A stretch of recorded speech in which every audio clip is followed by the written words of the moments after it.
Hello, this is Admiral Crumple. I would just like to say I completely read the Bible, cover to cover, both the Old and New Testaments. I would also like to say I feel the world should show a more principled, respectful, and loving manner of doing things. I'd like people to follow their hearts, their inner voices.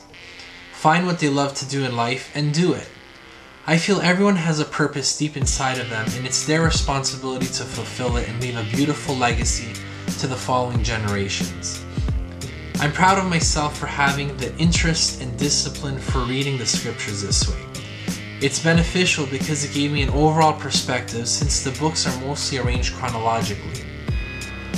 My whole life I've been reading the Bible here and there for motivation, meditation, etc. I find a peaceful and pure pleasure in doing so.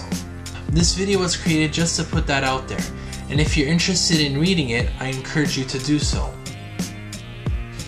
That being said, the Bible comes from the wisdom literature, which also includes books like the Holy Quran, the Book of Hopi, the Analects of Confucius, etc. All these books and much more contain principles that are intertwined within them and represent timeless laws of all civilized and prospering societies, families, businesses, record labels, etc. The Old Testament spans the creation of the world to what happened to the Jewish community in the wake of Alexander the Great. It has cultural heroes like Abraham, Solomon, and Samson, although we have to question if they really existed because there's no literary or archaeological evidence to support this. The Old Testament covers how to conduct business in Proverbs. It contains short stories and also apocalyptic visions. The Bible contains almost every imaginable situation. Evil men, evil women, righteousness. A lot of times the words jumped into my brain and inspired me with poetic and new visions. Revelation itself is filled with incredible and colorful imagery. I would say the books that really inspired me were Kings 1 and 2, Proverbs, Job, Mark, John, etc. My favorite characters are Jesus Christ, Paul, who was very Christ-like and lived an influential and happy life with friends and family until his death.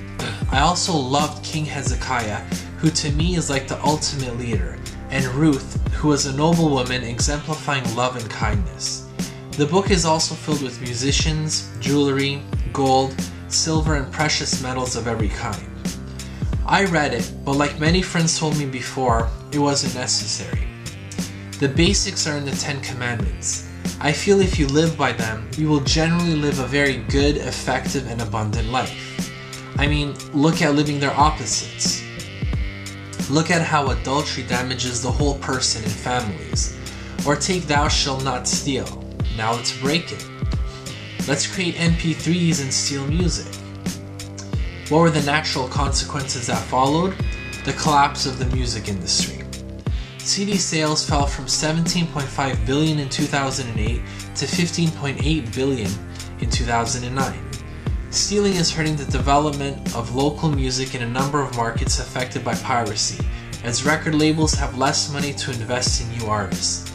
Take any of the 10 Commandments, whether you agree with them or not, and see what the natural consequences are of living their opposites. They say biblical studies is the perfect undergraduate major because it requires knowledge of everything else you would learn in humanities and social sciences: literary criticism, economics, political science, history, art, anthropology, mythology, and cross-cultural studies. There's a lot in this text to explore. From myth to saga to history, from tragedy to comedy, economics, beautiful literature and poetry, court intrigue and prophetic morality, politics, heavenly miracles, answers that satisfy and answers that don't, destruction and rebuilding, despair and hope. I hope you get some sense of how wonderful and rich this material is. In the end, it really tells us that we as humans need to be appreciated. So appreciate one another and maybe leave a legacy that will last as long as the first printed Bible has, at least 500 years. Thank you.